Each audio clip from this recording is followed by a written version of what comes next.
자, 시각장애 학생 교육 개론 9장 문해 교육입니다. 이제 문해라고 하는 거는 이제 한글의 읽기 쓰기 교육을 이제 의미를 합니다. 저시력 학생들은 확대 기기나 확대 자료를 통해서 한글 읽기 쓰기 교육을 받아야 되는 것이고요. 또 맹학생 같은 경우는 점자를 통해서 한글을 읽고 쓰기를 갖다가 배워야 되겠죠. 그래서 여기에서는 주로 맹학생들이 사용하는 한글 점자 읽기 쓰기 교육을 중심으로 살펴보겠습니다. 자, 한글 점자의 개념에 대해서 알아보겠습니다. 자, 점자는 한 칸에 6개의 점으로 이루어져 있습니다. 자, 이 6개의 점으로 만들 수 있는 점의 모양, 이런 것들을 점형이라고 하는데 점형의 개수가 63개입니다. 이 63개의 점형을 한글 자음과 모음, 숫자, 문장 부호에 배정을 한 것이 이제 한글 점자입니다.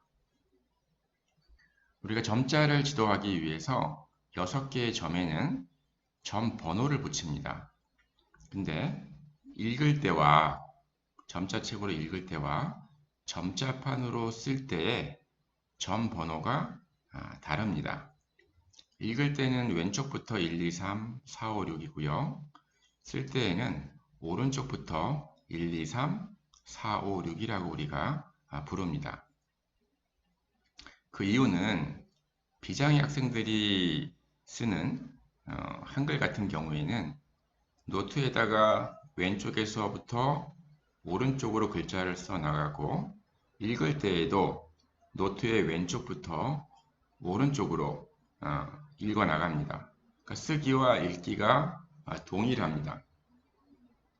그런데 점자는 읽을 때와 쓸 때가 차이가 있습니다. 왜냐하면 점자판에다가 점자를 쓴 다음에 눌러서 찍죠. 그러면 반대쪽이 볼록하게 나옵니다. 다시 말하면 종이를 뒤집어서 읽어야 돼요. 그러니까 좌우가 바뀌는 거죠. 그래서 왼쪽부터 오른쪽으로 읽어 나가려면 쓸 때 오른쪽부터 왼쪽으로 써 나가야 됩니다.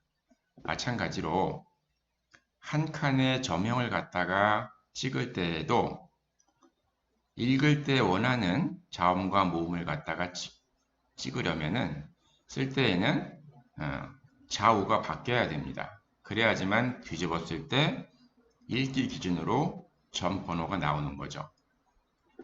예를 들어서 기억을 갖다가 나타내고 싶다. 점자 종이에다가 그러면 찍을 때에는 읽을 때에는 이게 4점이죠. 하지만 쓸 때에는 뭡니까? 쓸 때에는 여기를 찍어야 됩니다. 즉 읽기 기준으로 1점이죠. 쓰기 기준으로는 4점이고요.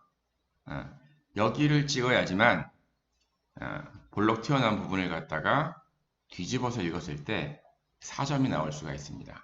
그래서 읽기와 쓰기의 점 번호가 좌우가 역전되어 있다. 그 이유는 점자는 쓸 때는 오른쪽에서부터 왼쪽으로 써야지 점자 책을 읽을 때, 점자지를 읽을 때 왼쪽부터 오른쪽으로 정상적으로 읽을 수가 있습니다. 자, 지금 보시는 거는 이제 오버플로우에서 제작한 영상인데 표준 점자판 사용 방법입니다. 자, 이렇게 표준 점자판에다가 종이를 고정시키고요. 그 다음에 한쪽을 크기에 맞게 접습니다. 나중에 이제 호치키스나 집게로 재본할 때 사용을 합니다. 자, 이렇게 보시면 자, 한쪽을 왼쪽을 맞추죠. 점자 종이와. 자, 그 다음에 종이의 남은 부분을 이렇게 접습니다. 그렇죠? 접죠. 나중에 이제 재본할 때 사용합니다. 자, 그 다음에 자, 고정 덮개를 접어서 종이가 움직이지 않도록 하고요. 자, 그 다음에 점자를 찍는 점간을 종이 사이에다가 이렇게 끼웁니다. 자, 제일 위부터 이렇게 끼우는 것이죠. 보통 이제 2줄 정도 쓸 수가 있습니다. 자, 쓸 때에는 왼쪽에서 오른쪽으로 가면서 쓰죠. 그래서 이렇게 바른 자세로 잡고 수직으로 눌러서 찍습니다. 자, 그렇죠. 자, 다 찍으면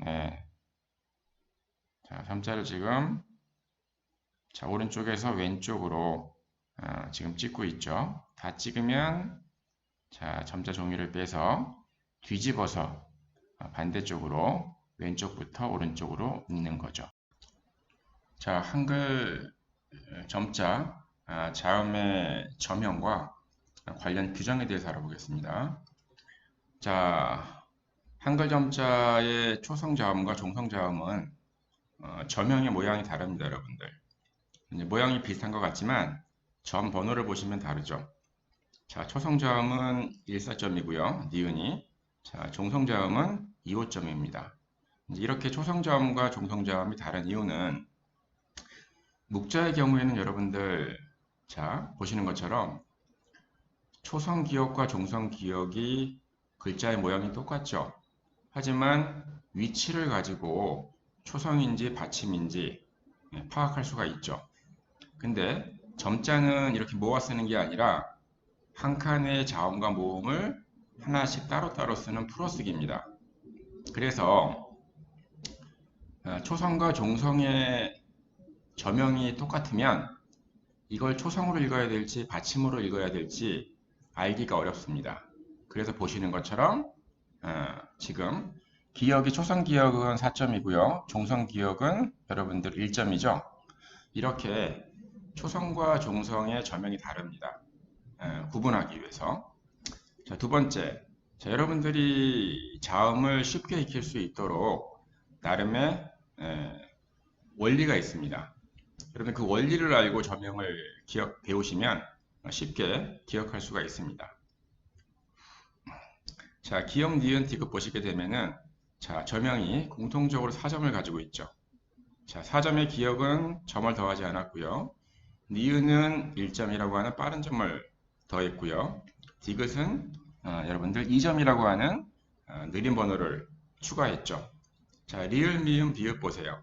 자, 저명의 공통점이 뭡니까? 여러분들 5점이죠. 자, 4점에서 기준점이 5점으로 내려왔고요. 리을은 점이 추가되지 않았고요. 빠른 번호, 느린 번호, 점이 하나씩 추가가 됐죠. 자, 시옷, 지옷, 치옷도 마찬가지입니다. 자, 기준점이 자, 5점에서 6점으로 내려왔죠. 마찬가지로 빠른 번호, 느린 번호가 붙었죠. 자, 키역, 티귿 같은 경우에는 자, 6점에서 더 이상 내려갈 수 있는 기준점이 없기 때문에 자, 반대편에 1, 2점으로 옮겨왔죠. 자, 기준점이 1, 2점이 됐고요. 자, 빠른 번호 4점, 느린 번호 5점이 한 점씩 추가가 됐죠. 자, 피읍과 히읗은 자, 기준점이 여러분들 1, 2점에서 4, 5점으로 넘어왔죠. 자, 빠른 번호, 느린 번호. 이렇게 여러분들이 기준점의 원리를 아시면은 이렇게 묶어서 여러분들이 외우시면 저명을 여러분들이 쉽게 기억할 수가 있습니다. 자, 다음은 이제 초성 이응입니다. 초성 이응은 여러분들 적지 않습니다. 여러분들 이응, 모음, 이건 아라고 읽죠. 자, 이응을 쓰지 않고 모음만 아를 쓴 경우에도 아라고 읽죠. 여러분들. 그래서 초성 이응은 보통 음가가 없습니다. 소리가 변하지 않아요. 그래서 점자에서는 한 칸이라도 점자를 쓰지 않으면 빨리 읽고 빨리 쓸 수가 있죠. 그래서 초성 이응은 음가가 없기 때문에 생략합니다. 점자를 적지 않습니다. 자, 하지만 종성 자음은 종성 자음에 해당되는 종성 이응은 여러분들 음가가 있어요. 그래서 종성 이응은 적습니다. 자, 예를 들어서 고자가 있죠. 다음에 고자 밑에 여러분들 이응이 붙으면 고가 공이 되죠. 소리가 변했죠. 종성 이응은 음가가 있기 때문에 생략하지 않고 여러분들 적어야 됩니다. 그게 이제 이와 관련된 규정이고요. 여러분들이 초성을 알고 있으면 종성은 쉽게 기억할 수 있습니다.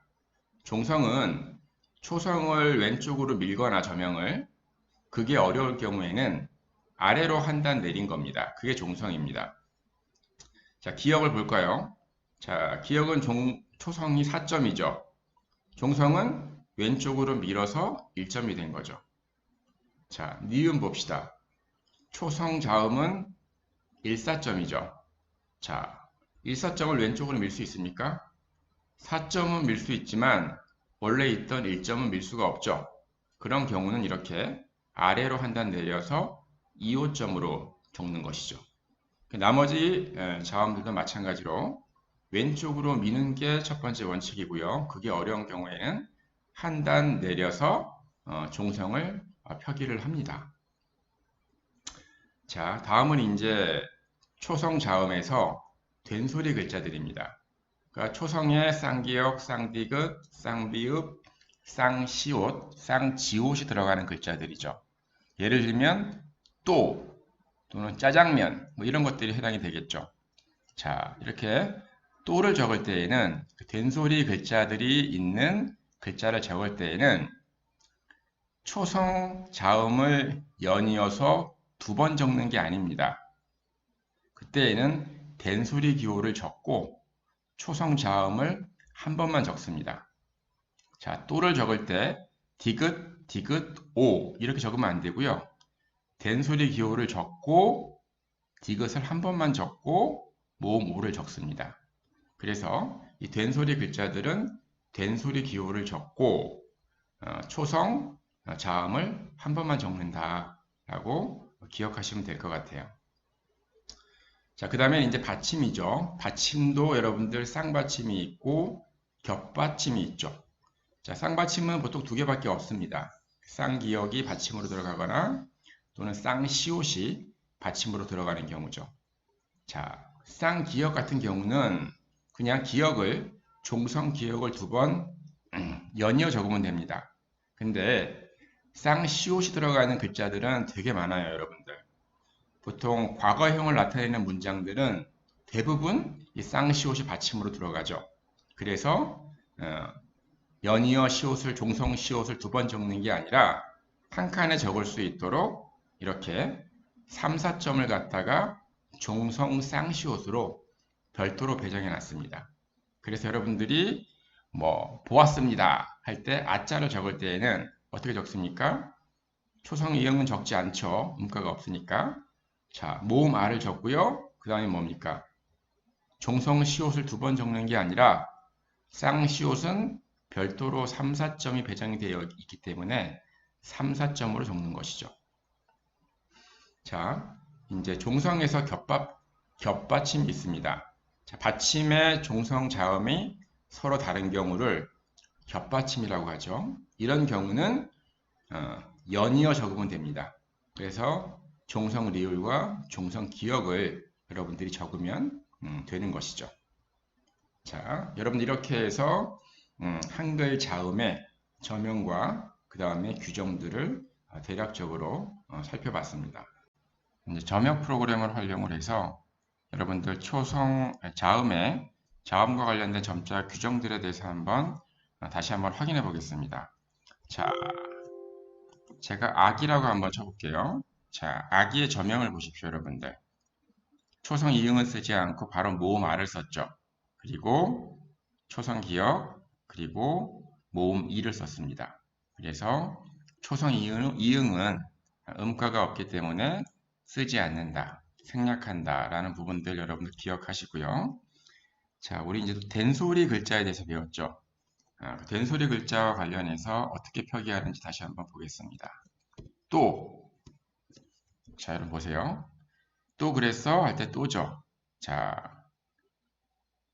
초성 자음 디귿을 연이어 2번 쓰고 모음 오를 쓰지 않고 된소리 기호를 쓰고 또에 자음은 한 번만 썼죠.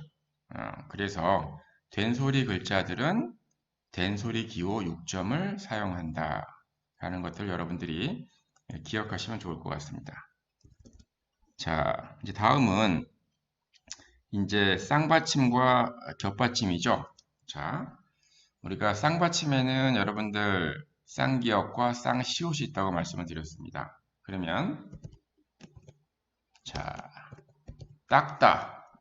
자, 이렇게 딱다처럼 쌍받침이 들어가는 경우에 여러분들 보십시오. 자, 디귿을 쓰고 있고요. 그 다음에 원래 다는 아 생략 약자이기 때문에 아를 쓰지 않습니다. 여러분들 배우실 겁니다. 자, 디귿을 쓰고요. 그 다음에 종성 기역을 2번 썼죠. 그래서 쌍받침 기역은 여러분들 종성 기역을 연이어서 2번 적으면 됩니다. 자, 그럼 여러분들 이제 쌍시옷을 봅시다. 받침으로 들어가는 자, 뭐가 있을까요? 뭐로 할까요? 얻다. 글에 썼다 할 때 얻다입니다. 자, 초성 이응을 쓰지 않으니까 어를 쓰죠. 자, 그 다음에 쌍받침. 자, 종성 시옷을 갖다가 2번 쓰는 게 아니라 쌍시옷은 별도의 저명 3, 4점을 한 칸짜리를 별도로 배정해 놨다 그랬죠. 왜? 교과서나 신문을 보게 되면 쌍시옷 받침이 들어가는 글자들이 굉장히 많습니다. 그래서 빠르게 쓰고 빠르게 읽을 수 있도록 이렇게 한 칸짜리 저명을 쌍시옷으로 배정을 해놨습니다. 그래서 받침 쌍시옷은 여러분들 종성 시옷을 2번 쓰는 게 아니라 3, 4점을 사용해야 된다는 것이죠. 자, 그 다음에 이제 겹받침이죠. 자, 닭이라고 하는 겁니다. 이렇게 겹받침이라고 하는 것은 받침에 서로 다른 자음이 들어가는 경우를 말하죠. 자, 보시게 되면 닭. 자, 이게 다자죠. 모음 안은 생략을 하기 때문에. 그 다음에 종성 리을과 종성 기역이 들어갔죠. 그래서 겹받침의 경우에는 받침 글자를 순서대로 연이어서 적으면 됩니다. 자, 이제 한글 점자 모음에 대해서 알아보겠습니다. 모음은 기본적으로 기본 모음과 이중 모음으로 구분할 수가 있습니다.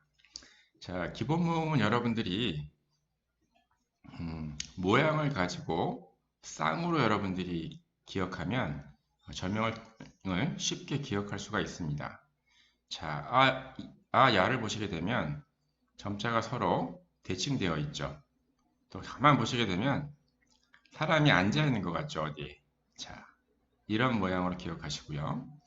자, 여도 마찬가지로 쌍으로 외웁니다. 자, 서로 저명이 대칭되는 모양이죠. 자, 일어서서 인사하는 것 같죠. 자, 오요는 뭡니까? 글자 모양을 그대로 본딴 것 같죠. 자, 오요가 헷갈릴 때에는 자, 빠른 번호, 느린 번호. 한 점 추가된 것들이 빠른 번호, 느린 번호. 순서로 외우시면 됩니다. 자, 우유도 여러분들 글자를 그대로 흉내를 낸 것 같죠. 저명이. 자, 우유가 헷갈릴 때에는 자, 기준점에서 빠른 번호, 느린 번호. 이렇게 외우시면 됩니다. 자, 이는 여러분들 꺽쇠 가루 모양이죠. 그래서 이 가루 모양으로 여러분들이 기억하시면 됩니다. 자, 다음은 이제 이중 모음입니다. 자, 이중 모음 여러분들 역시 이제 쌍으로 외우시면 좋고요. 얘하고 여러분들 의를 보시면 자, 대칭되는 모양이죠. 자, 그 다음에 와하고 월을 봅시다. 자, 와하고 월을 봅시다. 자, 와는 어떻습니까, 여러분들? 자, 오에다가 한 점을 채웠죠. 자, 우는, 자, 원은 우에다가 가운데 한 점을 채우니까 워가 됐죠. 그래서 여러분들이 우하고 우에다가 한 점을 채운 게 와하고 워다라고 쌍으로 외우시면 됩니다. 자, 그 다음에는 예, 왜, 위입니다. 이거는 이제 두 칸을 사용하는 것들이죠. 두 칸을 사용하는 이중 모음들입니다. 자, 예, 왜, 위는 야, 와, 워, 우. 기존에 있던 기본 모음과 이중 모음들에 에를 붙인 겁니다, 여러분들. 다 에죠. 에. 자, 두 칸으로 표기하고 있는데 두 번째 칸에 다 에가 들어가 있죠. 그래서 이 네 글자는 에를 붙인 겁니다. 야, 와, 워, 우에. 다만 이거를 갖다가 우리가 예라고 얘기하면은 야하고 예가 합쳐져서 예가 될 수가 없잖아요. 한글 묵자의 원리상. 그래서 이 애자가 이 네 글자를 만날 때에는 우리가 딴이, different, 딴이라고 부릅니다. 이 이자랑 단모음에 있는 이자랑 다른 이다 라고 해서 이렇게 불러요. 이렇게 부르면 여러분들 야 플러스 이는 예, 그리고 와 플러스 이는 왜가 되죠. 한글 묵자의 원리를 나름대로 준수했다고 볼 수가 있죠. 자, 어쨌든 이 네 글자는 두 칸을 사용하고 있고요. 두 번째 칸에 예를 갖다가 쓰고 있는데 한글 묵자의 원리를 준수하기 위해서 이 네 글자를 만났을 때 에는 딴이라고 부른다. 그렇게 여러분들이 기억하시면 될 것 같습니다. 자, 다음 에하고 왜를 한번 볼까요? 자, 이게 에죠. 에에다가 6점, 한 점을 채우니까 왜가 됐죠. 여러분들 에하고 왜는 이렇게 외우시면 될 것 같습니다. 자, 다음이 이제 예죠, 예. 자, 예입니다. 예를 보십시오. 몇 점입니까? 3, 4점이죠. 예의 저명이 받침, 종성, 쌍시옷과 똑같은 3, 4점입니다. 그럼 헷갈리겠죠? 점자로 3, 4점이 쓰여져 있을 때 이거를 예라고 읽어야 되느냐 아니면 쌍시옷 받침으로 읽어야 되느냐, 그걸 구별하는 게 붙임줄 3, 4점입니다. 3, 4점. 붙임줄 3, 4점 다음에 3, 6점이 나오면 예라고 읽고요. 붙임줄 없이 3, 4점이 나오면 여러분들이 쌍시옷으로 읽으면 됩니다. 자, 예를 들어서 여러분들이 서예를 갖다가 쓰고 싶다 그러면 얘가 3, 4점이죠. 자, 섯을 여러분들이 쓴다 그러면 역시 뭡니까? 서 플러스 3, 4점이죠. 자, 서예로 읽어야 될지 서수로 읽어야 될지 혼동이 올 수가 있습니다. 그래서 그런 경우에는 붙임줄을 사용합니다. 그래서 종성으로 읽히지 않는 경우에는 서 다음에 붙임줄 3, 4점을 쓰고 그 다음에 3, 6점을 씁니다. 그러면 이 3, 6점은 붙임줄이 있기 때문에 받침으로 읽지 않고 별도의 다른 시작 글자로 읽습니다. 자, 구에도 마찬가지입니다. 제가 에는 딴 이로도 읽힐 수 있다고 말씀드렸죠. 이 네 글자를 만나면 딴 이로 읽을 수 있다고 말씀을 드렸습니다. 근데 저명은 똑같죠. 그러면 어떨 때 에라고 읽고 어떨 때 딴이라고 읽느냐, 이거 역시 이제 붙임줄로 구분합니다. 붙임줄이 없을 때에는 딴이로 해서 이 글자들을 만들어내는 것이고요. 위를. 그리고 붙임줄이 있는 경우에는 그냥 에로 읽는 겁니다. 그러니까 기역, 우, 붙임줄, 그 다음에 에를 적게 되면 귀라고 읽으면 안 되고 구, 그 다음에 다른 시작 글자, 붙임줄 다음은 다른 시작 글자를 보시고 에라고 읽어야 됩니다. 그래서 붙임줄이 있으면 에 또는 예, 붙임줄이 없으면 따니 또는 받침 쌍시옷으로 여러분들이 읽으면 됩니다. 자, 모음과 관련된 몇 가지 규정들을 사례를 통해서 다시 한번 살펴보겠습니다. 여러분들 자, 서예와 서자에 대해서 배웠죠. 여러분들 저명을 보시게 되면 자, 붙임줄을 제외하고는 자, 초성 시옷, 그 다음에 모음 그 다음에 3, 4점 동일하죠. 자, 어떨 때 예로 읽고 어떨 때 받침 쌍시옷으로 읽느냐는 거죠. 예와 받침 쌍시옷은 저명이 동일하게 3, 4점입니다. 그래서 3, 4점이 쌍시옷으로 종성으로 사용될 때에는 붙임줄을 사용하지 않고 앞에 있는 자모와 합쳐서 한 개의 글자를 형성할 수 있도록 붙임줄을 사용하지 않고요. 그리고 이 3, 4점이 예로 쓰일 때에는 자, 앞에 있는 글자와 분리된 별도의 글자가 되는 거죠. 이런 경우에는 붙임줄을 사용합니다.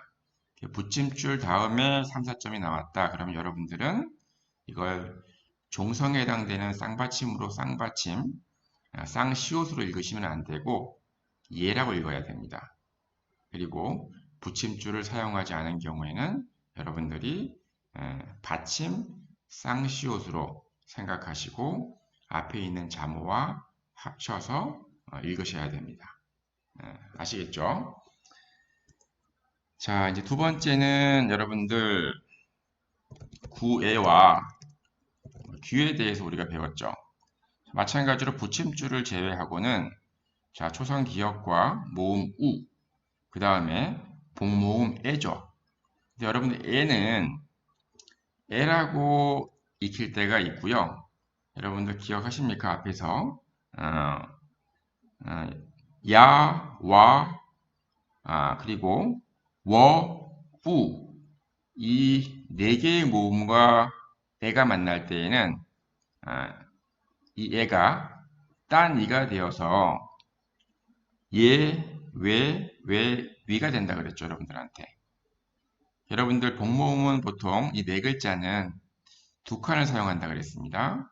그래서 우 다음에 애가 오는 경우에는 이 애는 딴 이로 보고 이 두 칸을 합쳐서 위라고 읽는다 그랬죠. 위라고 여러분들. 그래서 귀가 되는 거죠. 그래서 붙임줄이 있는 경우는 이 1, 2, 3, 5점을 갖다가 복모음 그냥 애라고 읽으시고요. 그리고 붙임줄이 없는 상태에서 여러분들 앞서 배웠던 네 가지 모음 야, 와, 워, 우 다음에 애가 오는 경우는 두 칸을 합쳐서 여러분들 위라고 읽거나 예라고 읽거나 외라고 읽거나 외라고 읽거나 이렇게 읽어야 됩니다. 그래서 여러분들 이제 고해랑 귀를 갖다가 여러분들 혼동하지 마시고 붙임줄을 사용해서 구분한다는 것들을 기억하시면 될 것 같습니다. 자, 약자에 대해서 알아보겠습니다. 자, 약자는 원래 여러 칸에 써야 되는 글자를 한 칸으로 줄여 쓸 수 있게 만들어 놓은 글자를 약자라고 합니다. 여기 있는 게 지금 약자에 해당이 되는데요. 약자는 여러분들 신문이나 책에서 자주 나오는 빈도수가 많은 글자들을 이렇게 한 칸으로 줄여줄 수 있도록 약자로 정해놨습니다. 약자는 대부분이 한 칸으로 구성이 되어 있고요. 이 겉자만 제외하고는 겉자만 두 칸 약자고 대체로 다 한 칸으로 줄였을 수 있도록 만들어 놓았습니다. 자, 이제 첫 번째 약자가 R을 생략한 약자입니다. 그러니까 초성 자음과 모음 R로 이루어진 글자들이 이런 것들이 있죠. 그 중에서 R을 생략해도 R가 있는 것으로 읽거나 쓰는 겁니다. 그러니까 나를 쓰려면 원래는 초성 니음과 모음 R을 써야 되지만 모음 R을 쓰지 않아도 아가 있는 것으로 보고 나라고 읽는 것이죠. 마찬가지로 나를 쓸 때에도 여러분들 R을 쓰지 않고 니은만 써도 이렇게 나라고 표기한 것과 똑같습니다. 자, 이렇게 초성, 자음 플러스 R로 된 글자 중에서 R을 쓰지 않아도 R을 생략해도 R가 있는 것으로 읽거나 쓰는 약자를 아 생략 약자라고 합니다. 거기에 속하는 것들이 나, 다, 마, 바, 자, 카, 타, 파, 하가 있습니다. 자, 그 다음에 가하고 사를 보십시오. 자, 가하고 사는 약자에는 들어와 있는데, 자, 초성 기억이나 초성 시옷이 아니죠. 자, 가사는 별도의 저명을 배정을 한 약자입니다. R을 생략한 약자가 아니라 별도의 가를 표기하기 위해서 별도의 한 칸 약자를 배정을 했습니다. 사도 마찬가지고요. 약자긴 약자지만 R을 생략한 약자는 아닙니다. 여러분들이 저명을 외우고 계셔야 되고요. 자, 그 다음에 라하고 차는 여러분들 약자에 속하지 않았습니다. 라가 없죠. 자, 차가 없죠. 자, 라하고 차는 여러분들 정자로 표기해야 됩니다. 예를 들어서 라면을 쓴다 그러면 리을 플러스 R을 꼭 써야 됩니다. R을 생략할 수가 없습니다. 그래서 약자에 들어가 있지 않기 때문에 라하고 차는 정자로 표기해야 되는 글자입니다. 자, 그 외에 이제 글자들이 있죠. 빈도수가 많은 글자들인데, 자, 어와 관련된 글자들이죠. 억, 언, 얼. 자, 여와 관련된 글자들이죠. 또 오와 관련된 글자들이죠. 자, 이 글자들은 사실은 특별한 규칙이 없기 때문에 여러분들이 조금 무식하게 외우시는 게 필요합니다. 자, 약자 중에서 자, 두 칸을 사용하고 있는 것들이 있죠. 이게 거자 약자입니다. 여러분들이 거자 약자는 약자 중에서 두 칸을 사용하는 약자이기 때문에 여러분들이 저명을 기억하시는 게 필요하고요. 여러분들 껏 있죠, 껏. 자, 껏자를 어떻게 쓰면 좋겠습니까? 자, 약자가 있는 건 약자 우선의 원칙이라고 말씀드렸죠. 약자가 있는 걸 정자로 쓰게 되면 잘못 쓴 겁니다. 껏자를 쓴다 그러면 약자 것이 있기 때문에 이 것을 사용해야 되고요. 그리고 것이 여러분들 보시게 되면 된소리 기호죠. 그래서 6점, 된소리 기호 6점을 적고 겉자를 적으시면 껏자가 됩니다. 자, 이제 약자와 관련된 규정이 이제 한 가지가 더 있습니다. 이제 영자 약자와 관련된 것인데요. 여러분들 성이나 썽이나 정이나 쩡이나 청, 예를 들면 청자, 또 성자, 성인 이런 것들을 적을 때 여러분들 여기 엉자 약자가 없죠. 엉자 약자가 없습니다. 그러면 기본적으로 시옷 플러스 어 플러스 종성 이응 세 칸에다가 써야 되겠죠. 성자를 쓴다 그러면. 그래서 이런 경우에는 좀 줄여쓰기 위해서 엉 대신 영자를 씁니다. 영자는 여러분들 약자가 있죠. 여러분들 보시게 되면 자 영자 약자가 여기 있네요. 영자 약자가 있죠. 그래서 보통 영자 약자를 쓰게 되면 여러분들 형, 형, 정, 정, 청이 되죠. 이런 글자가 있습니까? 없습니까?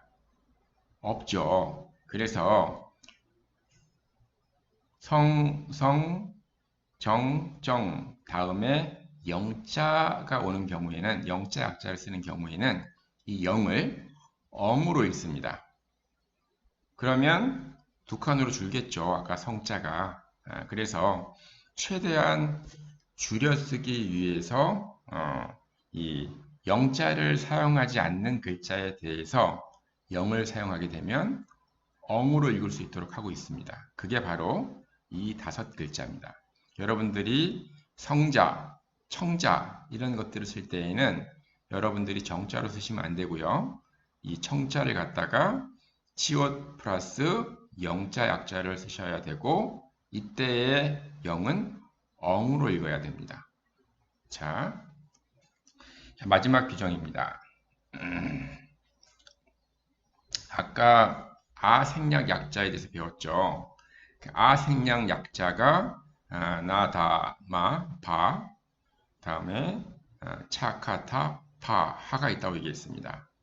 이 아 생략 약자 다음에 모음이 오는 경우에는 아를 생략하면 안 됩니다. 아를 적어야 됩니다. 왜 그러냐면 여러분들 나이를 적을 때 나는 약자네. 아 생략 약자네. 그럼 니은만 적으면 되겠네. 니은을 적고 모음 이를 적게 되면 자, 이응은 쓰지 않죠. 초성은. 그러면 니은을 초성 니은을 적고 그 다음에 모음 이의 저명을 적겠죠. 그러면 니라고 읽을 수가 있습니다.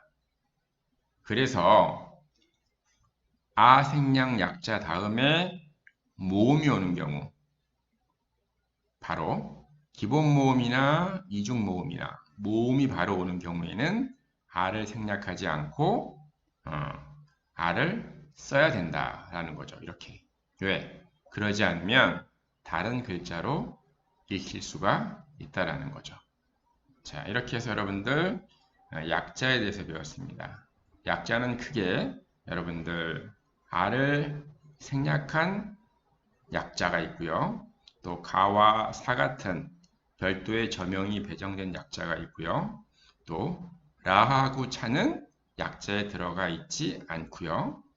그 외에 이런 억, 언, 얼 등 이런 한 칸 약자들은 기본적으로 빈도수가 많은 신문이나 책에서 자주 사용되는 글자들이기 때문에 이렇게 한 칸의 저명을 배정을 해서 빨리 쓰고 빨리 읽을 수 있도록 하고 있다. 그 다음에 두 칸을 사용하는 약자로서 거자가 있다. 마지막, 자, 약자가 있는 글자는 약자로 우선적으로 표기해야 한다. 이걸 약자 우선의 원칙이라고 합니다. 약자가 있는 글자를 정자로 풀었으면 틀린 글자다. 자, 마지막 아 생략 약자 다음에 모음이 오는 경우에는 아를 생략하면 안 되고 아도 표기를 해야 된다. 제가 나이를 예로 들어서 말씀을 드렸습니다. 자, 약자와 관련된 규정을 한번 사례로 살펴보겠습니다. 여러분들 아 생략 약자가 있었죠. 아 생략 약자. 자, 그래서 아 생략 약자는 아를 쓰지 않아도 초성만 써도 아가 있는 것으로 읽는다고 말씀을 드렸죠. 자, 다리를 봅시다. 자, 이게 바로 이제 아 생략 약자에 들어가죠. 다가. 자, 이런 경우에는 보면 여러분들 자, 초성 디귿이 있고요. 리을이 있고 모음 이가 있죠. 아가 없죠. 아가 없으면 뭡니까? 아가 있는 것으로 보고 여러분들 읽어야 됩니다. 그래서 다리라고 읽어야 되는 거죠. 마찬가지 여러분들 다리를 점자로 쓸 때에도 다는 아를 쓰지 않는 아를 생략하는 아 생략 약자이기 때문에 여러분들이 이렇게 디귿을 쓰고 아를 쓰지 않고 리을 이웃으로 여러분들이 적어야 됩니다. 근데 예외 조항이 있었죠, 여러분들. 자, 아 생략 약자 다음에 다리처럼 리을이라고 하는 자음이 오는 게 아니라 으라고 하는 모음이 오는 경우에는 이 아를 생략하지 않고 쓴다고 그랬죠. 자, 보시게 되면 자, 디귿 다음에 모음 아가 나왔죠. 왜? 아 생략 약자 다음에 모음이 왔기 때문에 모음 으가 왔기 때문에 아를 생략하지 않는 거죠. 그래서 모음이 오는 경우에 아를 생략하지 않는 이유는 다른 글자로 오인해서 읽을 가능성이 있기 때문에 R을 생략하지 않습니다. 여러분들 기억하시면 좋을 것 같아요. 그리고 여러분들 초성과 아로 되어 있는데 초성과 아로 구성이 되어 있지만 라하고 차 같은 경우는 약자가 아니라 그랬죠. 정자로 쓴다 그랬죠. 보시게 되면 라하고 차는 R을 무조건 써야 됩니다. 정자로. 그래서 라면 또는 차도 이런 것들을 쓴다 그러면 여러분들이 이렇게 리을 다음에 R을 써야 됩니다. 그 다음에 차도 치읓 다음에 R을 써야 됩니다. 그래서 라차는 약자에 들어가지 않기 때문에 생략 약자에 들어가지 않기 때문에 여러분들이 정자로 이렇게 모음 R을 반드시 표기를 해야 됩니다. 자, 약어는 접속어를 두 칸으로 줄여 쓴 겁니다. 자, 그래서 이 접속어를 줄였을 때 가급적 첫 번째 글자의 초성과 마지막 글자의 종성이나 또는 중성을 쓰려고 노력을 했습니다. 꼭은 아니고요. 자, 그래서를 보게 되면 그래서의 기억이죠. 물론 초성 기억이 아니라 종성 기억이긴 하지만 기억이죠. 그 다음에 마지막 글자 서의 모음 어죠. 자, 그러나 같은 경우는 기억과 마지막 글자 나의 초성 니은을 사용하고 있고요. 자, 그러면은 역시 그의 기억과 면의 마지막 자음인 종성 니은을 쓰고 있죠. 자, 그러므로 같은 경우에는 보시면 기억과 그 다음에 미음을 사용하고 있죠. 자, 그런데 보시게 되면 그의 기억과 그 다음에 대에 애자를 사용하고 있죠. 자, 그리고도 마찬가지로 그의 기억을 사용하고 있고요. 마지막 글자 고에 모음 오를 사용하고 있죠. 자, 그리하여도 기억을 사용하고 있고요. 마지막 글자 여에 여를 사용하고 있죠. 자, 이렇게 여러분들이 접속어는 여러분들이 기억하시면 될 것 같고요.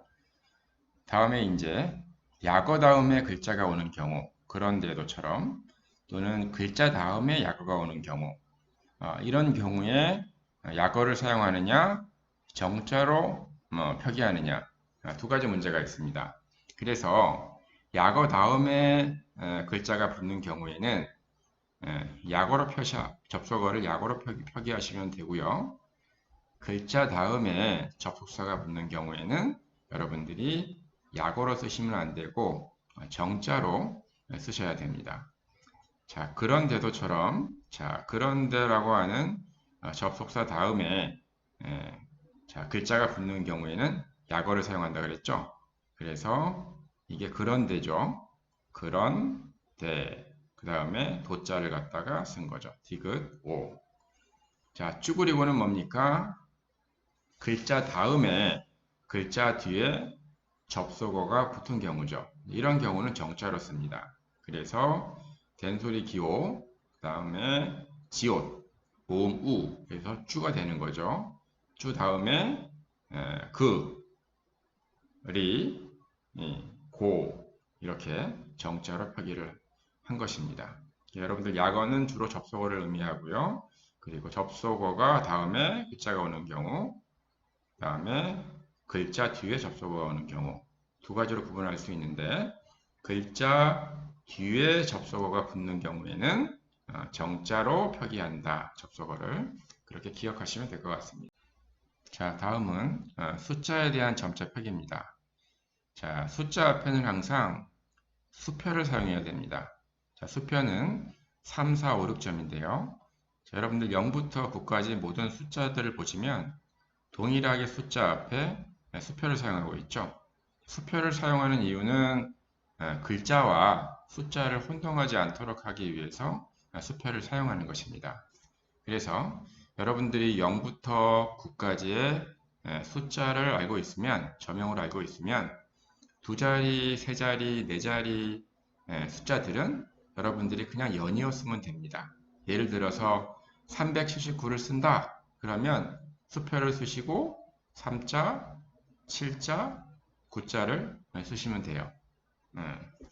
그래서 0서부터 9까지만 여러분들이 저명을 배우고 계시면 2의 자리, 10의 자리, 1000의 자리 다 여러분들이 점자로 표기할 수 있습니다. 자, 이제 주민등록번호나 스마트폰 번호처럼 이제 붙임줄이 사용되는 경우 있죠. 그래서 010 붙임줄 1588 붙임줄 2424. 자, 이렇게 붙임줄이 있는 경우에는 수표를 한 번만 사용합니다. 이렇게 1588에 2424를 갖다가 점자로 표기한다 그러면 처음에 수표를 쓰시고요. 그 다음에 숫자 1588을 점자로 쓰시고요. 연이어서 그 다음에 붙임줄에 해당되는 36점을 찍으시고요. 그 다음에 2424 하면 됩니다. 그러니까 수표의 효력이 붙임줄이 있는 경우에는 붙임줄 다음에 있는 숫자까지 수표의 효력이 있습니다. 그래서 붙임줄 다음에 나오는 숫자들도 숫자로 보고 있는 거죠. 기본적으로. 자, 이번엔 물결표를 사용하는 경우입니다. 그래서 우리가 1부터 25까지 이런 거 표시할 때죠. 자, 이제 물결표를 사용할 때에는 1부터 25를 점자로 표기할 때에는 점자에서는 수표를 먼저 적어야 되고요. 그 다음에 숫자 1을 적고 물결표 36점, 36점을 적으시고요. 그 다음에 수표를 다시 한번 적어야 돼요. 왜냐하면 물결표가 있으면 앞에 있던 수표의 효력을 갖다가 없앱니다. 그래서 물결표 다음에 다시 수표를 적은 다음에 숫자를 적으셔야 돼요. 자, 그래서 붙임줄로 숫자가 연결이 되어 있느냐, 물결표로 연결되어 있느냐에 따라서 수표를 한 번 적느냐, 수표를 숫자 앞에 두 번 적느냐, 여러분들이 이 부분을 기억하시는 게 필요하고요. 자, 세 번째는 자, 보시게 되면 자, 숫자와 0서부터 9까지 숫자 중에서 자, 초성 자음과 저명이 똑같은 숫자들이 있습니다. 자, 0은요, 초성 히읗과 저명이 똑같고요. 3은 자, 초성 니은과 저명이 똑같습니다. 자, 이렇게 저명이 똑같다는 얘기는 숫자를 글자로, 글자를 숫자로 혼동해서 읽을 수가 있겠죠. 자, 예를 들어서 여러분들 1년을 쓴다고 합시다. 1년을 점자로 표기한다 그러면 자, 여기 연의 니은이 숫자 3이랑 동일하겠죠. 동일하죠.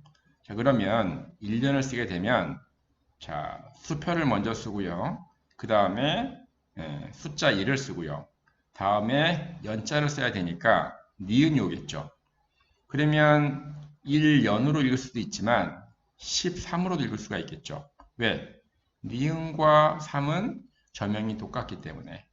그래서 글자로 읽을 때에는 자, 숫자와 저명이 같은 초성 자음을 숫자가 아닌 자음으로 읽으려면 띄어 써야 됩니다.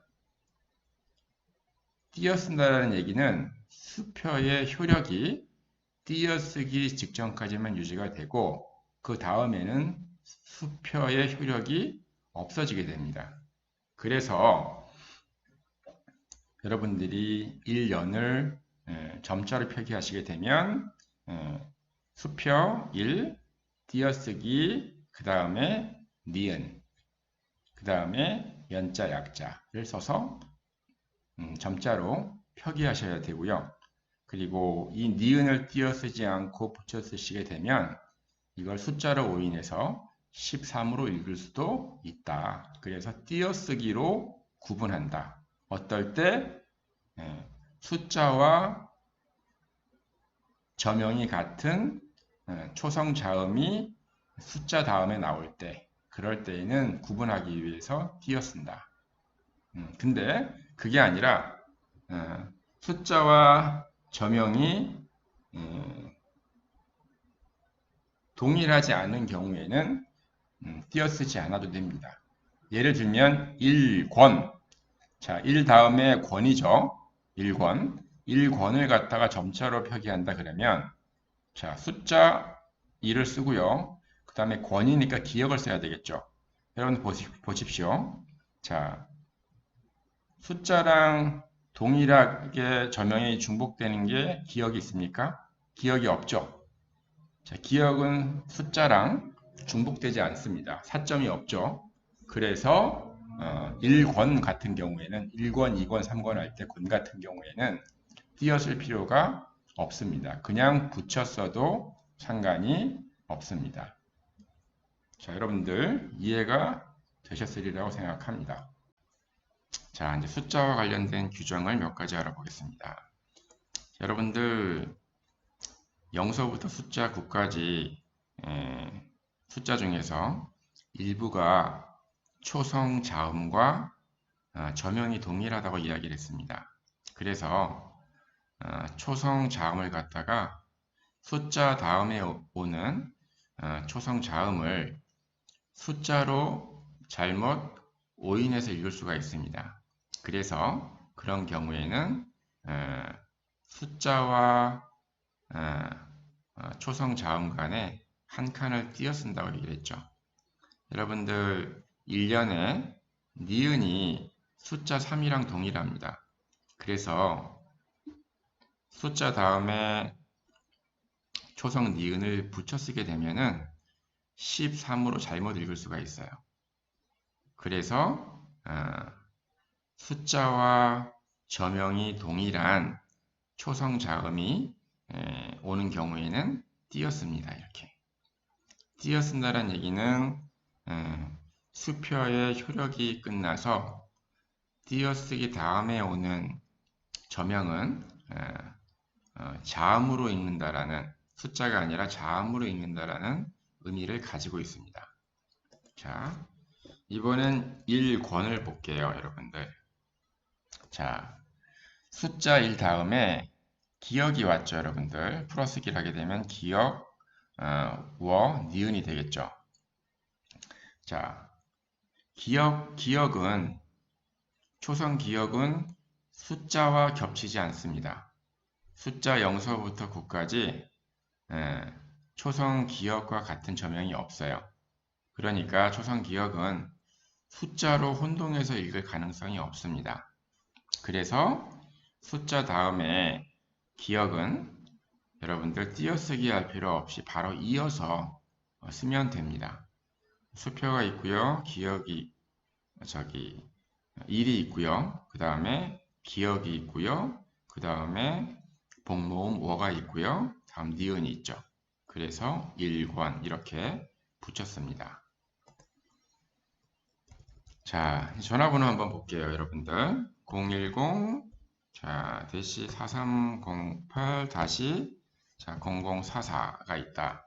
그러면 여러분들 처음에 숫자 앞에는 항상 수표를 쓴다 그랬죠.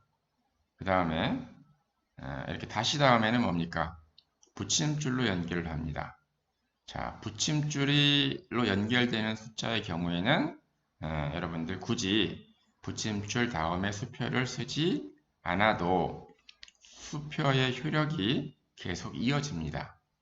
그래서 여러분들 010-4308-0044면은 제일 처음에 한 번만 수표를 쓰시고요. 그 다음에 010, 그 다음에 붙임줄 4308 붙임줄, 그 다음에 0044 이렇게 쓰시면 되고요. 수표가 아니라 이제 물결표인 경우는 여러분들 물결표 다음에도 쓴다고 말씀을 드렸죠. 자, 물결표는 제가 생략할게요. 자, 이제 한글 점자 규정의 마지막 문장 부호입니다. 자, 기본적으로 문장 부호 규칙은 묵자의 문장 부호 규칙을 따르시면 되고요. 여러분들이 기본적으로 가장 많이 쓰는 마침표, 물음표, 쉼표, 그 다음에 소가로, 그 다음에 붙임표, 이 정도는 여러분들이 좀 기억하고 계시면 좋을 것 같습니다. 자, 그래서 마침표죠. 나는 밥을 먹었다. 그러면 보통 먹었다 다음에 묵자에서는 띄어쓰지 않고 바로 마침표를 찍죠. 그럼 점자에서도 마찬가지로 동일하게 띄어쓰지 않고 마지막 글자가 끝나면 이어서 마침표를 적으면 됩니다. 자, 마침표와 여러분들 물음표를 보시게 되면 자, 모양이 조금 비슷하죠. 여러분들 이렇게 쌍으로 외우시면 도움이 될 수가 있습니다. 자, 쉼표 같은 경우 보십시오. 쉼표는 여러분들 5점이죠, 5점. 그래서 리을과 같죠. 쉼표는 그렇게 여러분들이 보시면 되고요. 자, 소괄호는 이렇게 생겼죠, 여러분들. 자, 그다음에 붙임줄은 36점을 사용하고 있고요. 36점, 36점을 두 번 사용하면 여러분들 물결표 모양이 됩니다. 자, 여러분들이 이제 한글 점자 규정에 대해서 살펴봤고요. 현장에서 이 점자를 지도할 때 여러분들이 사용할 수 있는 점자 교육 교재들이 있습니다. 2018년도부터 2020년도까지 초, 중, 고등학교에서 사용할 수 있는 점자 교재들이 이렇게 현장에 보급이 되었기 때문에 여러분들이 이걸 활용해서 점자를 지도할 수가 있습니다. 자, 점자 교육은 나름의 이제 위계성과 단계성을 갖고 있습니다.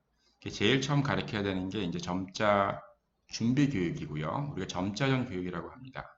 그 다음에 한글 점자 교육. 그 다음에 이제 수학 점자, 과학 점자, 컴퓨터 점자, 음악 점자 같은 교과별 점자를 익히도록 해야 됩니다. 이런 위계에 따라서 교육이 이루어져야 됩니다.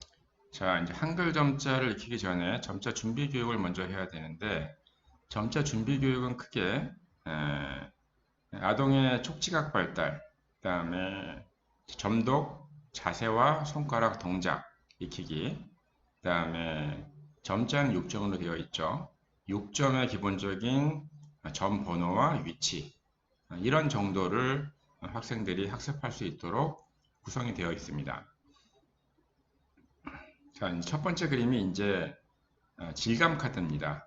여러 가지 질감의 천이나 또 종이를 활용을 해서 이렇게 카드를 만들어 놓은 것이고요. 이제 같은 질감의 카드를 매칭하는 과정을 통해서 아이들의 손가락에 어떠한 촉각이 이제 발달하게 되는 것이죠. 이 블록도 마찬가지입니다. 이 블록에다가 여러 가지 질감의 천이라든가 종이를 부착을 해서 이제 같은 질감의 블록끼리 이렇게 배열을 하는 거죠. 자, 이거는 이제 바른 점독 자세와 이제 손가락 동작을 익히기 위한 겁니다. 점자책을 읽으려면은 손가락으로 점자 문장을 잘 따라가면서 읽어야 되죠. 그래서 이렇게 양각선 같은 것들을 손으로 따라가는 훈련을 통해서 바른 점독 자세나 이제 손가락 동작들을 익힐 수가 있습니다. 그리고 이건 이제 계란판에 이제 탁구공 같은 것들을 놓은 것인데요. 이건 이제 6점의 어떠한 점자는 6점으로 구성이 되어 있고, 그리고 1번, 2번, 3번, 4번, 5번 6개의 점 번호가 배정이 되어 있다라는 정도만 이제 배우는 거죠. 자, 이렇게 이제 6점의 번호나 위치를 배울 때 이게 탭틸로라고 하는 이제 점자 학습 기기입니다. 그래서 이 탭틸로에 이렇게 한 칸짜리 여러분들 학습 기구를 도구를 떼어서 여러분들이 6점을 가리킬 때 활용을 할 수가 있습니다. 자, 이제 한글 점자 교육입니다. 자, 이제 자음과 모음, 또 약자와 약어, 또 숫자와 문장 부호를 규정에 따라 점자로 표기하는 방법을 이제 배우게 됩니다. 한글 점자를 가리킬 때에는 처음에는 규정에 따라 정확하게 읽고 쓸 수 있도록 정확성에 중점을 둬서 지도를 해야 되고요. 이제 정확하게 읽고 쓸 수 있게 되면은 그 다음부터는 이제 유창하게 읽고 쓸 수 있도록 연습하는 게 필요합니다. 그래서 점자를 사용한 학생들이 묵자를 사용하는 학생보다 읽기 속도가 느리죠, 기본적으로. 그래서 최대한 점자를 읽고 쓰는 속도를 높이는 게 중요합니다. 그래서 같은 학년에 점자를 사용하는 학생들의 적어도 평균 수준에 도달할 수 있을 때까지 읽기 쓰기를 연습을 하는 게 필요합니다. 처음에는 규정에 따라 정확하게 쓰는 거, 그 다음에는 시간 내에 빠르게 읽고 쓸 수 있는 유창성에 중점을 두고 지도를 하는 것이 필요합니다. 자, 먼저 점자를 읽을 때에는 우리가 한 손으로 점자를 읽을 수도 있고요. 이렇게 양손으로 점자를 읽을 수 있는데 보통 한 손보다 양손으로 읽는 게 점자 읽기 속도가 빠릅니다. 그래서 양손 점독을 양손으로 점자를 읽도록 지도하고 또 사용하도록 권고하는 게 좋습니다. 다만 이제 점자책을 한 손으로 읽으면서 전판에다가 한 손으로 점자를 찍어야 되는 경우도 있기 때문에 한 손으로 읽는 것도 배워야 되겠죠. 자, 이거는 이제 손이의 손 안내법을 사용해서 점자를 양손 점독 방법을 지도하는 장면입니다. 그래서 문장의 처음부터 양손으로 읽는 거죠. 이렇게 중앙까지. 그래서 중앙까지 양손으로 읽다가 그 다음부터는 뭡니까? 오른손은 문장의 나머지 절반을 읽고요. 그동안 왼손은 그 다음 줄을 찾아서 위치해 있는 겁니다. 그 다음에 이제 오른손이 나머지 절반을 다 읽으면 다시 이제 그 다음 줄에 있는 왼손 옆으로 가서 그 다음 줄을 같은 방식으로 읽어 나가겠죠.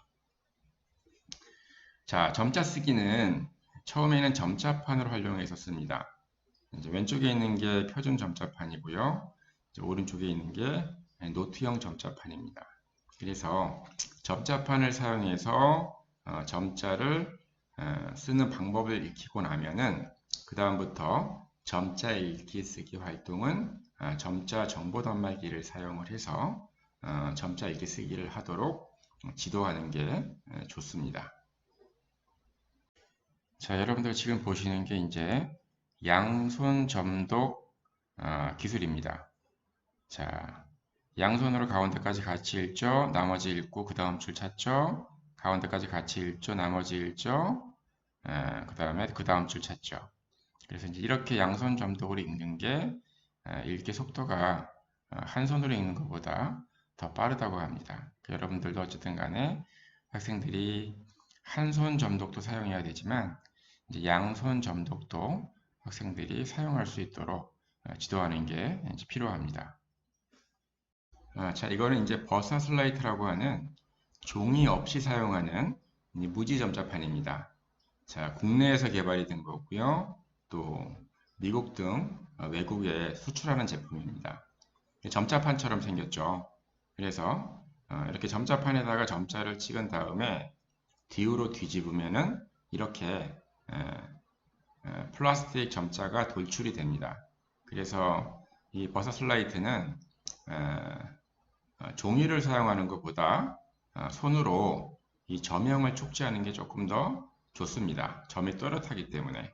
그래서 한글 점자를 초기에 배울 때 이 버사슬라이트를 사용하게 되면 학생들이 조금 더 점형을 잘 촉지하고 자신감을 형성할 수가 있습니다. 자, 이렇게 이제 한글 점자가 끝나면 그 다음에는 교과별 점자를 사용합니다. 그래서 보통 수학이나 과학이나 컴퓨터, 음악이 우리가 한글, 국어 교과서에 나오지 않는 별도의 기호들이 나오죠. 덥셈, 뺄셈 같은 것들이 있죠. 예를 들어서. 그래서 이제 각 교과에 나오는 여러 가지 기호나 표현식을 점자로 배워야지만 시각장애 학생들이 수학 교과서나 과학 교과서를 갖다가 읽고 쓸 수가 있게 되는 거죠. 그래서 이렇게 5개 교과에 대한 점자를 초등학교 보통 저학년 때부터 단계적으로 배워나가게 됩니다. 그러니까 해당 학년에 필요한 교과별 점자 기호와 표현식을 해당 학년에 배워야 되겠죠. 그래서 교과별 점자는 기본적으로 정확하게 읽고 쓰는데 중점을 두고 교육을 하게 됩니다. 한글 점자에서 이미 유창하게 읽을 수 있는 방법들을 연습을 하고 배웠기 때문에 교과별 점자에서는 각 교과별 점자 기호와 표현식만 정확하게 익히면 학생들이 자연스럽게 유창하게 읽을 수가 있습니다. 자, 이게 종이 없이 사용하는 버사 슬라이드 사용법입니다. 자, 이렇게 찍는 건 똑같죠? 그래서 보통 우리 노트 필기할 때와 반대 방향으로 점자를 찍어 나가죠. 왜? 뒤집어서 보니까. 자, 이게 버사 슬레이트입니다. 종이 없이 뒤집어 사용하는 거죠. 메모한 내용을 읽고. 자, 이렇게 뒤집으면 이렇게 플라스틱 저명이 도드라지죠. 이렇게 해서 점자 읽기 쓰기 연습을 할 수가. 자, 이제 점자 사용 능력 평가죠. 이제 한글 점자나 교과별 점자를 배우면은 점자 읽기와 쓰기의 정확성과 또 유창성, 속도 이 두 가지를 매주 평가해서 점자 읽기 쓰기의 정확성과 속도가 향상이 되는지를 갖다가 점검해 나가는 게 필요하죠. 그래서 같은 학년에 점자를 사용하는 학생의 평균 수준의 어떤 읽기 속도를 가져야 되고요. 정확성은 적어도 95% 이상 정확하게 읽고 쓰는 것을 목표로 해야 되겠죠. 점자 읽기나 쓰기의 정확성은 보통 백분율로 계산을 합니다. 그래서 전체 읽은 어절 수분에 또 정확하게 읽은 어절 수, 또 쓰기 같은 경우는 전체 쓴 글자 수분에 정확하게 규정에 따라서 정확하게 쓴 글자 수 곱하기 백분율을 해주게 되면 정확도가 계산이 되겠죠. 매주 점자 읽기 쓰기에 대한 정확성이 향상이 됐는지 그리고 90% 이상 정확하게 사용하는지 이런 것들을 점검할 필요가 있습니다. 다음은 이제 점자 읽기 유창성이죠. 읽기 유창성, 읽기 속도라고 하는 것은 1분에 바르게 읽은 어절수나 글자 수가 얼마나 되는지를 가지고 계산을 한다고 말씀을 드렸죠. 그래서 보시게 되면 자, 전체 읽은 어절수 분의 잘못 읽은 어절수를 빼면은 이게 바르게 읽은 어절수가 되겠죠. 이걸 갖다가 점자를 읽는데 걸린 시간으로 나눠주게 되면 이게 초당 바르게 읽은 어절수가 나옵니다. 거기에 곱하기 60초를 곱해주게 되면 분당으로 바뀌게 되겠죠. 점자 쓰기 속도도 마찬가지로 동일하게 계산할 수가 있습니다. 자, 그래서 예를 들어서 우리가 점자 읽기 정확성을 한번 계산해 볼게요. 자, 전체 읽은 어절수가 100어절입니다. 자, 이 중에서 바르게 읽은 어절수가 80이에요. 그러면 정확도는 정확하게 읽은 비율은 곱하기 100을 해주게 되면 80%가 나오겠죠, 여러분들. 자, 읽기 유창성. 분당 정독 어절수가 읽기 속도, 읽기 유창성이라고 말씀을 드렸죠. 자, 전체 읽은 어절수가 100어절이고요. 그 중에 잘못 읽은 어절수가 10어절이에요. 이 전체 100어절을 읽는데 걸린 시간이 10초예요. 그럼 여러분들 10분의 90이 되죠. 그러면 9죠. 자, 그래서 초당 1초에 9어절을 읽은 겁니다. 근데 읽기 속도라고 하는 거는 분당이죠, 여러분들. 그러니까 곱하기 60을 해주게 되면 자, 어떻게 됩니까? 69, 54죠. 분당 540어절을 읽는 것으로 계산이 되는 것이죠. 이렇게 이제 매주 이제 이렇게 학생의 읽기 정확성과 읽기 속도를 매주 계산해서 이제 향상이 되고 있는지를 갖다가 여러분들이 학생과 함께 확인하는 것이 좋습니다. 자, 다음은 점자 읽기 오류 유형입니다. 학생의 점자 읽기 정확성이 낮다면 그리고 점자 읽기 정확성을 향상시키려면은 왜 아이가 점자를 잘못 읽는지 그 오류 유형을 갖다가 확인하는 게 도움이 될 수가 있습니다. 여러분들이 한번 현장 가시면 조금 더 깊이 있게 정확하게 이해할 수 있을 것 같고요.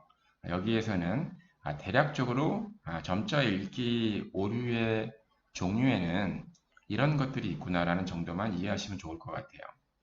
시각장애 아이들도 이제 비장애 아이들이 보통 목자 읽기에서 나타나는 이런 일반적인 오류 유형을 보이기도 하고요. 대치라든가 생략이라든가 반장 같은 것들이 보통 비장애 아이들이 읽을 때 나타날 수 있는 오류 유형이죠. 이거 외에도 점자는 손으로 만져서 촉지해서 저명을 정확하게 확인할 수 있어야지만 정확하게 읽을 수 있죠. 근데 촉지를 정확하게 하지 못해서 나타나는 오류 유형들이 있습니다. 그런 유형들이 발견이 되면 교정적인 지도를 이제 하는 게 필요한 거죠. 자, 지금 이제 왼쪽에 있는 게 원래 저명이고요. 그리고 이 저명을 읽을 때 이렇게 읽는 것들이 바르게 읽은 겁니다. 근데 이제 이거를 촉지를 잘못하면, 즉 이것처럼 촉지를 하면은 원래 점자는 이건데 손으로 만져서 이렇게 촉지하면은 이렇게 읽는 거죠. 잘못 읽는 거죠. 자, 오류 유형의 첫 번째가 점 생략입니다. 원래 점이 있는데 그 점을 촉지하지 못해서 없는 것으로 이제 촉지하는 것을 이야기합니다. 여러분들 보시게 되면 지금 첫 글자가 노자죠. 그 중에 니은입니다. 일사점 초성 니은인데 그래서 녹이라고 읽어야 되는데 학생이 고기라고 읽었다라는 거죠. 이렇게. 그거는 뭡니까? 초성 자음을 갖다가 일사점을 손가락으로 제대로 촉지하지 못하고 1점을 빼먹고 4점만 촉지했다라는 거죠. 그래서 이제 고기라고 잘못 읽은 겁니다. 이런 것들은 1점을 촉지하는 것을 놓쳤기 때문에 빼먹었기 때문에 우리가 점 생략이라고 합니다. 자, 이제 두 번째는 점 더함입니다. 자, 보시게 되면 원래 점자는 초성이 뭡니까? 기역이죠. 4점. 고서라고 읽어야 되는데 이 학생이 도서라고 읽었다. 이거는 도서라고 이렇게 읽었다고 하면은 원래는 2점이 없는데 2점을 넣어서 잘못 촉지한 거죠. 원래는 없는데. 그래서 이런 것들은 2점을 추가했다. 원래 없는데. 그래서 점 더함이라고 합니다. 자, 세 번째는 점자 역전인데요. 이제 주로 대칭돼서 좌우가 대칭돼서 잘못 읽는 경우를 우리가 점자 역전이라고 합니다. 자, 보시게 되면 첫 번째 초성 자음이 미음이죠. 그래서 못이라고 읽어야 됩니다. 근데 이 학생이 이 점자를 도시라고 읽었다 그러면 이렇게 여러분들 보시는 것처럼 미음이랑 초성 미음이랑 초성 디귿이 서로 대칭되는 모양이죠. 그러니까 이걸 혼돈해서 아이들이 읽은 겁니다. 혼돈해서, 즉 점자 역전으로 혼돈해서 아이들이 잘못 읽은 거죠. 자, 이런 경우에는 교정적 지도를 어떻게 하면 되겠습니까? 미음과 디귿이 들어간 단어들을 가지고 아이들이 혼돈하지 않을 때까지 반복해서 충분히 연습하는 게 도움이 되겠죠. 자, 이제 세 번째는 점자 정렬입니다. 보시게 되면, 자, 원래는 비읍이죠. 초성 비읍이기 때문에 볼이라고 읽어야 되는데, 자, 이 지금 4, 5점이 여러분들 5, 6점으로 한 단이 내려갔죠. 원래 정렬되어 있는 한 단보다 내려서 읽었기 때문에 이건 이제 점자 정렬에 있어서 오류 유형이라고 봅니다. 그래서 한 단 내려 읽었기 때문에 볼이라고 읽지 않고 촐이라고 읽은 거죠. 그러니까 비읍을 치읓으로 잘못 읽은 거죠. 자, 점자 정렬은 지금 한 가지가 더 있는데요, 종류가. 자, 원래는 거수입니다, 여러분들. 그래서 첫 번째 칸이 기역이고요. 두 번째 칸이 모음 어죠. 그래서 이게 거라고 읽어야 됩니다. 거수라고. 그런데 이 학생이 여수라고 읽었습니다. 이건 뭡니까? 첫 번째 칸에 4점과 두 번째 칸에 있는 일사점, 이 두 칸을 합쳐서 읽은 거죠. 이런 것들도 여러분들 점자 정렬에 대한 오류라고 봅니다. 기본적으로. 그러면 이제 오류가 있는 글자들, 오류 유형과 오류가 있는 오류 유형의 글자들을 중심으로 반복해서 연습을 하다 보면은 이런 오류 유형들이 개선이 될 수가 있겠죠. 자, 다섯 번째는 점칸 생략입니다. 그러니까 칸 자체를 점자가 들어있는 한 칸 자체를 빼버린 겁니다. 자, 보시게 되면 여러분들, 자, 이게 가짜 약자고요. 그 다음에 종성 기역이죠. 그래서 각고의 이렇게 읽어야 되는데 학생이 가고의 이렇게 읽었다는 건 뭡니까, 여러분들? 지금 두 번째 칸에 있는 종성 기역을 촉지하지 못하고 바로 다음 칸을 촉지했기 때문에 종성 기역을 빼먹었기 때문에 두 번째 칸을 그래서 가고이라고 잘못 읽은 거죠. 그래서 이제 학생이 점 칸을 통째로 빼먹는 오류 유형을 점칸 생략이라고 합니다. 그리고 마지막으로 잘못된 마침. 아직 끝나지 않았는데 마지막 글자를 읽지 않고 마치는 거. 이걸 잘못된 마침이라고 하는 거죠. 이거는 꼭 점자가 아니더라도 묵자를 읽기에서도 이런 현상들이 있기는 합니다. 자, 해본다고 해본다 이렇게 읽는 거죠. 그래서 뒤에 글자가 더 있는데 기본적으로 글자를 읽지 않는 것들을 잘못된 마침이라고 이제 얘기를 합니다. 여러분들 현장 가시면 이렇게 한번 점자 오류 유형들을 한번 분석을 한번 해보시면 좋을 것 같습니다. 자, 이제 점자 쓰기 오류 유형도 여러분들이 분석할 필요가 있습니다. 학생들이 점자를 잘못 쓰는 이유는 크게 두 가지로 구분할 수 있는데 이거는 점자 규정의 문제가 아니라 기본적으로 한글 맞춤법을 이해하지 못해서 생기는 점자 쓰기 오류가 있고요. 대표적으로 아이들이 이제 소리 나는 대로 쓰거나 그리고 받침이 많이 틀리는 경우죠. 두 번째는 이제 띄어쓰기 같은 것들, 이런 것들이 이제 보통 이제 한글 맞춤법에서 많이 보이는 오류 유형이고요. 두 번째 오류 유형은 점자 규정을 정확하게 이해하지 못해서 생기는 오류 유형이죠. 예를 들면 여러분들한테 제가 나, 이처럼 아가 생략된